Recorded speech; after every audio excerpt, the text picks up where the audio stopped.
하나님 말씀 같이 읽으시겠습니다. 신약 성경 고린도전서 12장 13절 14절 두 절 말씀 같이 보십니다. 고린도전서 12장 13절 14절 같이 표준세 번역 앞에 준비되어 있습니다. 같이 한 목소리로 읽겠습니다. 우리는 유대 사람이든지 그리스 사람이든지 종이든지 자유인이든지 모두 한 성령으로 세례를 받아서 한 몸이 되었고 또 모두 한 성령을 마시게 되었습니다. 몸은 한 지체가 아니라 여러 지체로 되어 있습니다. 아멘. 구약 시대에 보면 할례라고 하는 얘기를 들어보신 적이 있으십니까? 그 할례는 이스라엘 백성 중에서 아기가 태어나면 태어난 지 며칠 만에 그 할례를 받도록 몸에 표를 내는 겁니다. 그리고 그 표식의 의미는 이 사람은 언약이다 라는 의미를 담고 있습니다. 또 구약 성경에 나오는 어떤 예식에 관련된 것이 있다면 제사제도 말고요, 결례라고 하는 것이 있습니다. 혹시 가나 혼인잔치 얘기를 들을 때 큰 항아리가 있었다라는 것을 보신 적이 있지 않습니까? 그 항아리가 결례 때 결례를 행하기 위해서 물을 담아두는 항아리라고 기록되어 있습니다. 그 결례가 뭐냐 하면 다른 좀 쉬운 말로 바꾸면 손 씻는 물을 담아둔다는 겁니다. 그 손 씻는 게 결례입니다. 왜 그렇게 손을 씻느냐 하면 내가 어디 가서 어떤 불행한 것을 만졌을지 모르기 때문에 집 밖에 나갔다가 들어오면 그 항아리에 있는 물로 손 씻고 발 씻고 물 뿌리고 이렇게 해서 내 부정함을 제하고 내가 정결한 삶을 살아야 한다 라고 하는 그 율법에서 정해준 여러 가지 기준들을 전통에 따라서 만들어 놓은 방법입니다. 그런데 이 구약에 나오는 할례나 결례 같은 성례라고 불리우는 이런 방법들은 사실은 지금 신약 시대를 살아가는 우리들에게는 이것을 지켜야 할 책임도 의무도 없습니다. 그래서 이거 안 합니다. 지금 율법 아래에 있지 않기 때문에 우리에게는 더 이상 구속력이 없습니다. 그렇다면 기독교에는 어떤 성례가 있는 겁니까? 예수님 이후에 초대교회가 핍박받고 힘들었을 때 지하로 숨었다가 300년 BC 예수님 이후에 로마를 통해서 기독교가 공인이 되는 일이 있었다는 것을 여러분이 역사를 배우면서 아셨을 겁니다. 그때 이후로 교회가 밖으로 나와서 교회 건물도 세우고 교회 조직도 만들어가고 교회 여러 가지 교회들을 세워갑니다. 그런 과정에서 지난번에 교단 얘기하면서 말씀드렸던 것처럼 유럽을 중심으로 한 서방교회와 그리스와 러시아 쪽으로 가 있는 동방교회로 나뉘었습니다. 우리는 서방교회를 중심으로 역사를 배웠기 때문에 동방교회가 어떤 것인지는 잘 모르고 문헌도 많이 남아있지 않습니다. 근데 이 서방교회에서 우리가 알고 있던 그 중세를 지나면서 적어도 가장 중요한 7개의 성례가 있다라고 해왔고 지금도 그대로 지키고 있습니다. 앞에 보시는 저게 천주교, 서방교회, 로마교회에서 가지고 있는 7가지의 성례입니다. 내용을 쭉 보시면 아시겠지만 이건 통과 의례에 가깝습니다. 그 시기가 되면 이걸 해야 합니다. 그래서 그 시기가 되어서 이걸 하지 않으면 그 다음 단계로 못 나갑니다. 원칙적으로 이 모든 성례는 사제만 집례할 수 있습니다. 예를 들면 사제가 없으면 사제가 이 성례를 집례해 주지 않으면 신자가 될 수 없습니다. 사제가 이 성례를 집례해 주지 않으면 성령을 받을 수 없습니다. 사제가 이 성례를 집례해 주지 않으면 결혼도 못합니다. 사제가 이 성례를 집례해 주지 못하면 죄를 용서받지도 못합니다. 사제가 이 성례를 집례해 주지 못하면 사람이 죽었는데 묻지를 못합니다. 이렇게 듣고 나니까 와, 네. 그래서 중세 교회가 이것을 권력 삼아 무기로 휘둘렀던 겁니다. 심지어 여러분 역사에서 배우셨던 이야기 중에 하나겠지만 왕이 그 왕관을 머리에 쓰는 왕이 될 사람이 왕관을 머리에 써서 왕이 되는 대관식을 할 때에 사제가 그 앞에 축복해 주지 않고 그 대관식을 집례해 주지 않으면 왕이 될 수 없었습니다.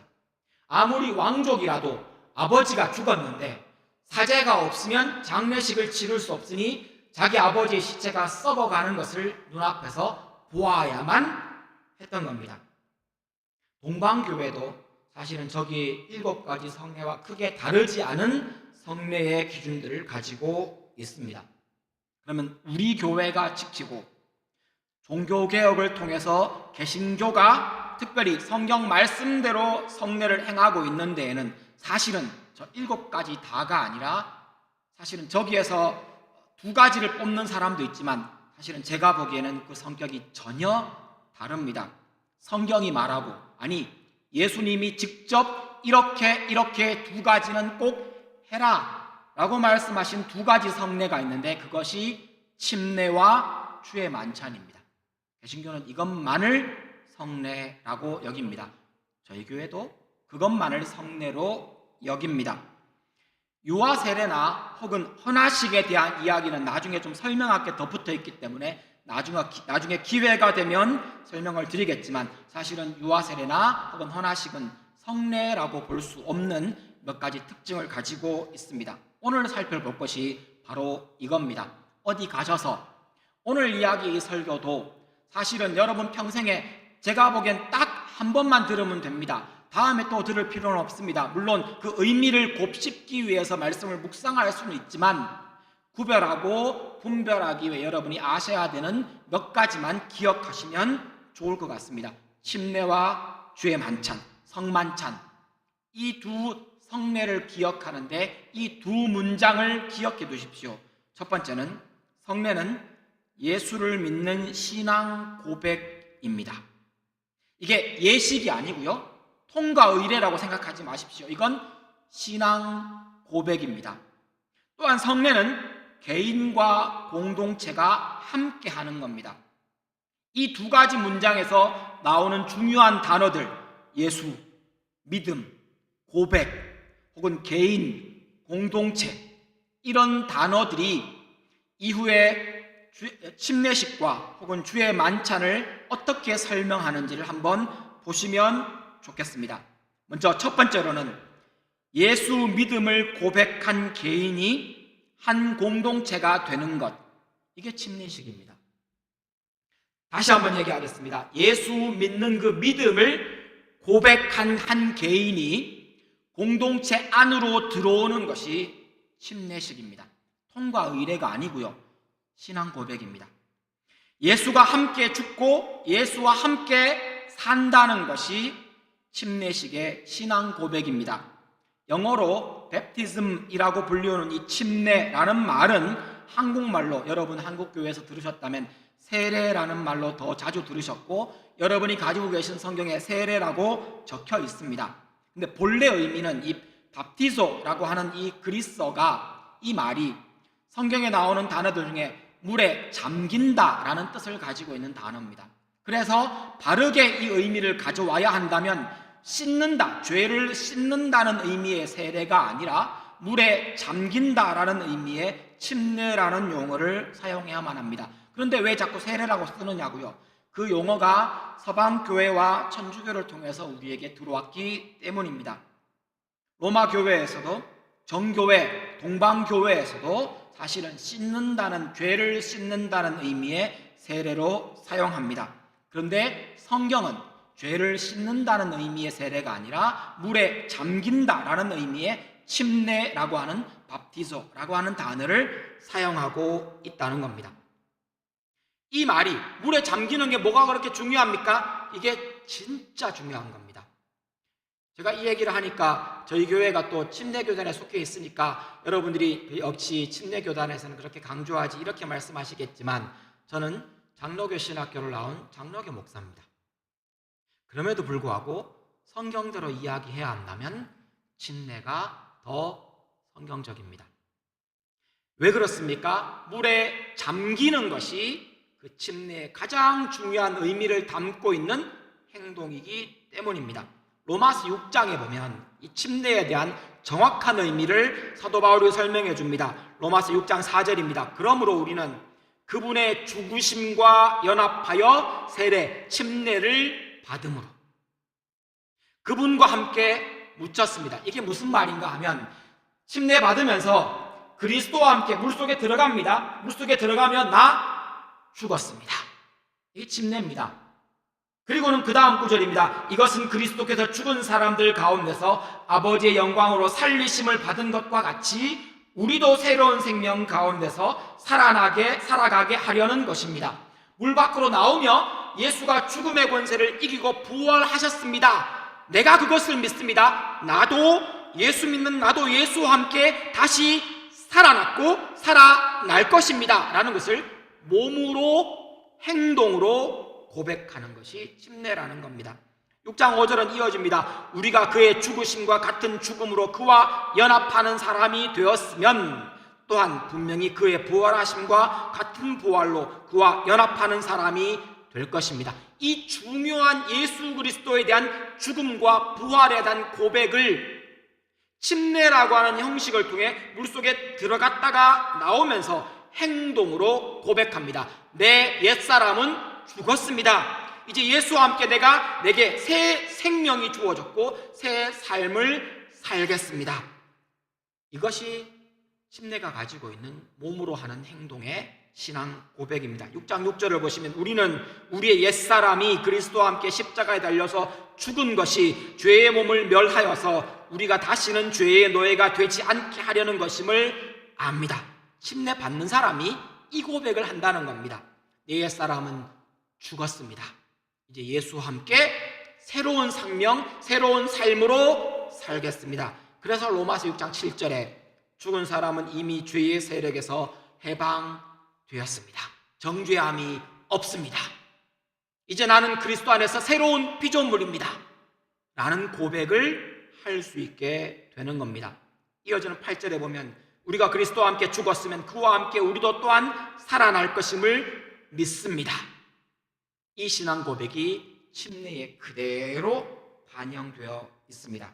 11절에는 그 의미, 그 다음 삶을 이렇게 표현합니다. 이와 같이 여러분도 여러분 스스로가 죄에 대하여는 죽은 사람이요 하나님께 대하여는 그리스도 안에서 예수 안에서 살아있는 사람이라는 것을 알아야 합니다. 말로 고백하고 침례식을 하면 말로 고백하지 않습니까? 말로 고백하고 행동으로 고백합니다. 침례식은 예수 믿는 그 믿음을 내가 죽었습니다 예수와 함께, 내가 살았습니다 예수와 함께 라고 행동으로 고백하는 것일 뿐 아니라 공동체 앞에서 입술로도 함께 고백하는 겁니다. 침례받는 사람이 간증을 하는 것은 내가 예수와 함께 죽었고 예수와 함께 살았으며 이제 새로운 삶의 방향과 새로운 삶의 방법으로 살아가겠다는 신앙 고백을 나누는 겁니다. 그리고는 물속으로 들어갔다가 나오는 그 신앙의 행동으로 자기의 신앙을 고백합니다. 또한 침례는 예수 믿는 믿음을 고백한 개인이 한 공동체가 되는 것을 하는 예식입니다. 이 이야기는 우리가 읽었던 본문에 고린도전서 12장 13절에 정확하게 콕 찍어 하는 말입니다. 우리는 유대 사람이든지 그리스 사람이든지 종이든지 자유인이든지 모두 한 성령으로 침례, 세례를 받아서 한 몸이 되었고. 무엇을 거친 겁니까? 우리의 신분이 다 다르지만, 우리가 어디서 왔는지 다 다르지만, 우리의 과거는 다 다르지만 한 예수 그리스도, 한 성령으로 한 침례를 받음으로 한 몸이 된 겁니다. 한 몸이 뭡니까? 교회입니다. 교회 안으로 어떻게 들어옵니까? 침례를 통해 들어온다는 겁니다. 이게 통과 의례가 아니고요, 신앙 고백이라고 말씀드렸습니다. 말로 고백하고 행동으로 고백한 그 사람이 말로 고백할 때 누가 듣습니까? 공동체가요. 나하고 똑같은 신앙을 가진 사람이 그 신앙 고백을, 내가 하는 말의 신앙 고백을 듣고 내가 하는 그 행동의 신앙 고백을 다 보고 증인이 되어줍니다. 그리고는 그 사람이 우리 공동체, 나와 동일한 신앙을 가진 그 공동체 일원으로 한 몸으로 받아들이는 겁니다. 그러니까 침례는 침례 신앙 고백을 하고 침례식에 참여하는 그 사람뿐 아니라 여러분들 24일 주일날 우리 그거 하지 않습니까? 여러분들이 그 신앙 고백을 듣고 눈으로 보고 증인이 되어 그 사람이 우리 공동체 안으로 들어오는 것을 확증해 주어야 될 사람이 바로 여러분이란 얘기입니다. 그래서 침례식은 한 사람의 예식이 아니라 공동체의 예식이 됩니다.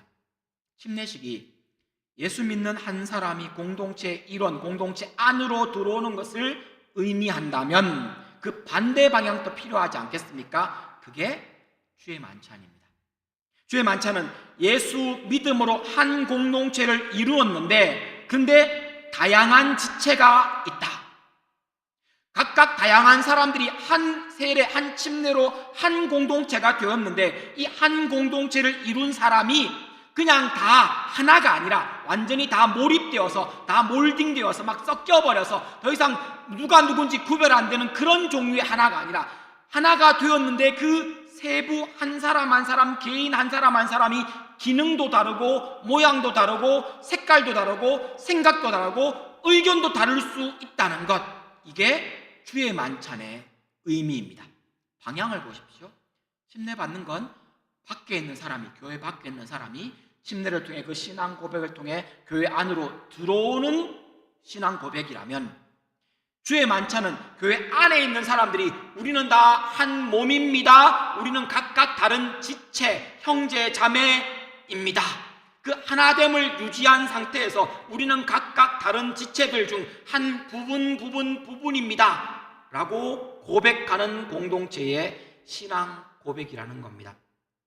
우리가 한 몸의 지체됨을 인정하는 것이 이 주의 만찬이라는 얘기가 고린도전서 11장에 나옵니다. 23절 뒷부분과 24절에 보면 이렇게 말합니다. 주 예수께서 잡히시던 밤에, 지금 사도 바울은, 이 얘기를 듣고 있는 사도 바울은 예수님의 주의 만찬에 없었던 사람입니다. 어떻게 이렇게 잘합니까?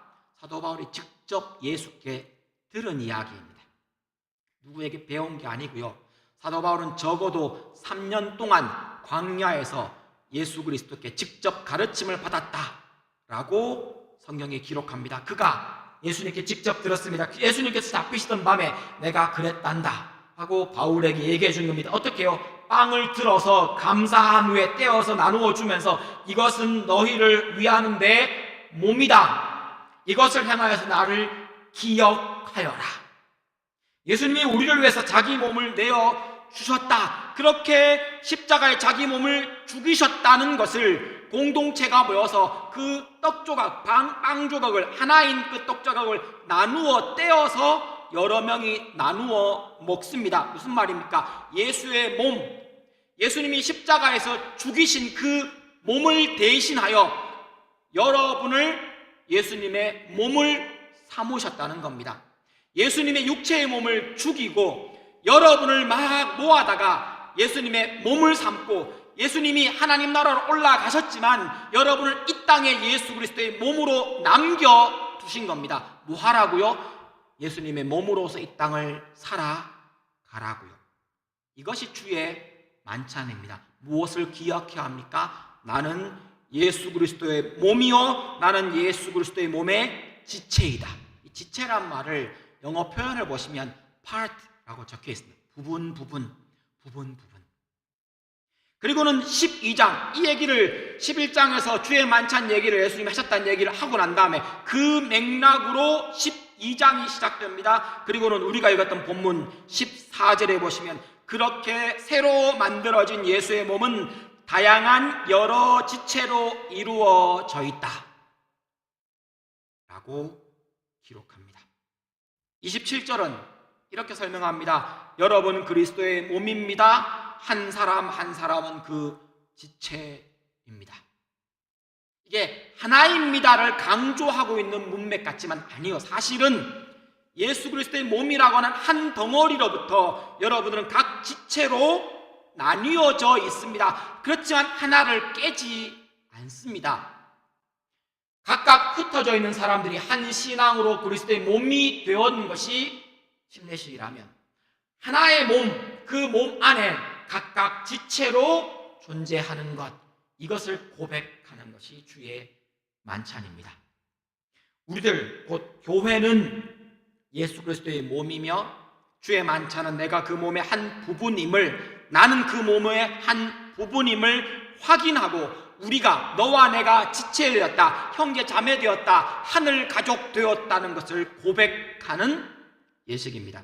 그래서 24일 날 여러분이 하시게 되겠지만 그때 우리는 이런 고백을 합니다. 떡을 나누면서 제가 여러분께 따라하십시오 하면서 여러분께 하는 말이 있습니다. 이 시간에도 한번 따라하시겠습니다. 우리는 예수 그리스도의 한 몸입니다. 이게 주의 만찬의 의미입니다. 또 따라하십니다. 우리는 서로 지체입니다. 주의 만찬하면서 무엇을 기억하고 무엇을 기념해야 합니까? 무엇을 기억해야 됩니까? 우리는 예수 그리스도의 한 몸, 거기다가 우리는 서로 지체라는 겁니다. 너와 내가 같지 않다는 겁니다. 네가 팔이면 나는 발일 수 있고 네가 귀이면 나는 입일 수 있다는 겁니다. 그걸 인정하지 않으면 이 지체라는 말은 아무런 능력도 의미도 없습니다. 나하고 다 똑같아야 되는 것이 아니라는 겁니다. 한 몸이지만 너와 나는 다릅니다. 능력도 다르고 은사도 다르고 생김새도 다르고 가진 생각도 다르고 말도 다르고 다 다릅니다. 어떻게 같을 수 있겠습니까? 그럼에도 불구하고 한 몸을 이루었고 그 다름이 교회 안에서 서로 조화를 이룰 수 있게 된다는 겁니다.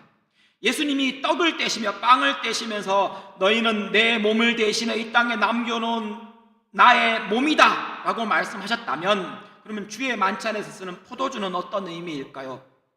고린도전서 11장 25절에 나오는 말입니다. 우리가 예수 피로 새 언약 백성됨을 의미하는 겁니다.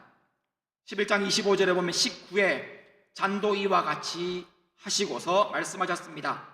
감사하고 축사했다는 겁니다. 이 잔은 내 피로 세운 새 언약이다. 너희가 마실 때마다 이것을 향하여 나를 기억하여라. 예수님은 지금 새 언약을 맺고 계십니다. 이게 지금 새 언약식입니다.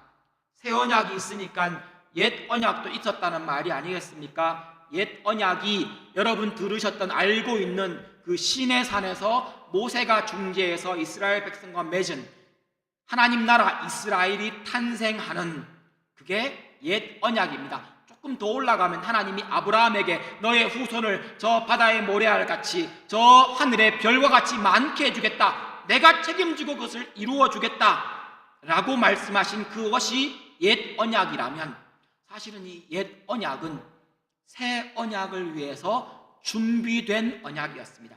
그래서 옛 언약의 많은 내용들이 새 언약에 대한 예언과 새 언약이 되면 이루어지고 완성될 그 내용들로 가득 차 있는 겁니다. 우리가 그 완성된 새 언약으로 탄생한 사람들입니다. 여러분, 우리는 새 언약 사람들입니다. 예수님이 지금 포도주와 그 빵, 떡을 들고 하신 말씀처럼 이것은 내 피로 세우는 새 언약이다. 새 언약, 언약, 옛날 언약도 그랬지만 언약 누가 책임집니까? 하나님이 책임지십니다. 누가 대가 지불했습니까? 예수 그리스도가 대가를 지불했습니다. 우리는 뭐 하면 됩니까? 신앙 고백하면 그 언약의 공동체 안으로 들어오고 그 언약의 모든 것들을 누리고 하나님이 책임져 주시고 하나님이 이끌어 주시고 하나님이 채워 주시고 하나님이 우리를 다듬으시고 하나님이 우리를 인도하십니다. 우리는 뭐 하면 됩니까? 그 언약 안에 머물러 있으면 됩니다. 잔을 받으며 그걸 기억하는 겁니다. 이 언약 주께서 피 흘려 세우셨습니다. 주의 은혜로 내 죄가 사함받았습니다. 내가 한 것은 아무것도 없습니다. 주님이 나를 위해 모든 것을 해주셨습니다. 이 포도주, 그 빨간색의 포도주를 마시며 우리는 포도주 안 먹고 포도즙을 먹습니다. 이걸 마시며 주의 피를 기억하며 나는 하나님 나라 백성이며 이 새 언약 백성입니다 라고 고백하는 겁니다. 이것이 기억해야 되고 기념해야 되는 주의 만찬의 내용입니다. 그래서 주의 만찬이 되면 잔을 나누며 저희들이 24일 날도 할 겁니다. 이렇게 고백합니다. 따라 하시겠습니다. 우리는 예수의 피로 거룩하게 되었습니다. 이게 주의 만찬에서 기억해야 될 내용입니다. 또 다시 따라 하십니다. 우리는 하나님의 새 언약 백성입니다. 우리가 주의 만찬을 하면서 내가 새 언약 백성이 되었고, 내가 지체가 되었고, 내가 그리스도의 몸 안에서 내 몸으로 내가 각 기능과 생김이 다르지만 우리는 하나입니다. 너와 나는 다를 수 있습니다. 그 다름이 우리가 틀렸다는 것이 아니라 그리스도 안에서 예수 그리스도의 그 죽으심과 살아나심과 보혈로 우리는 여전히 그리스도의 몸입니다. 이 고백을 하는 것이 주의 만찬입니다. 이게 이런 의미를 갖고 있는 주의 만찬과 침례식이 역사의 수백 년, 1500년, 2000년을 지나오면서 이게 딱딱해지고 형식화되고, 특별히 로만 캐톨릭에서 지나오면서 그것이 너무 딱딱해졌는데, 사실은 종교개혁을 하면서 이 딱 두 가지만이 성경에서 예수님이 명령하시라는 것을 확인하고 두 가지만을 가져왔고 성경적인 내용으로 바꾸고 있지만, 사실은 여전히 우리가 침례식과 주의 만찬을 할 때 좀 엄숙함을 추구하는 것도 사실입니다. 그럼에도 불구하고 여러분 기억하십시오. 이건 통과 의례가 아니고요, 이건 권력화되어야 되는 내용이 아니고요, 이건 딱딱해져야 되는 내용이 아니고요. 여러분 그 의미를 자꾸 되뇌이십시오. 그 의미를 자꾸 떠올리십시오. 이건 우리 개인의, 우리 공동체의 예수 그리스도의 믿음에 대한 신앙 고백이어야 합니다. 그것을 기억하셔야 합니다. 말씀을 정리합니다.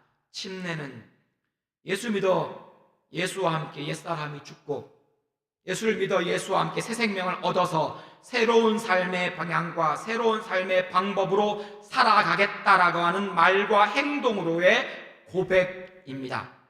그 고백을 나와 같은 사람들 앞에서 말로 하고 행동으로 함으로 그 공동체 안으로 들어가는 겁니다. 주의 만찬은 다 같이 한 덩어리 빵에서 조각을 떼어 먹으면서 우리는 하나입니다. 각각 다르지만 우리는 지체입니다. 우리는 한 가족입니다. 우리는 예수님이 이 땅에 남겨놓으신 한 몸입니다. 우리가 예수의 몸입니다 라고 서로를 보면서 고백하면서 네가 내 형제야, 네가 내 자매야, 우리는 하늘 가족이야 라는 것을 서로의 눈빛을 보며 확인하고 고백하는 겁니다. 그 포도주를 마시며 예수 그리스도의 보혈이 우리의 죄를 사하고 우리에게 새 생명을 주어 새 언약을 완성했음을 함께 고백하는 것이, 그렇게 선포하는 것이 새 언약의 예식입니다. 그 내용들이 보시는 것처럼 저렇게 간단하게 정리가 됩니다. 간단하지 않고 기억이 잘 안 되시면 나중에 순장님들을 통해서 PPT 슬라이드 받아가십시오.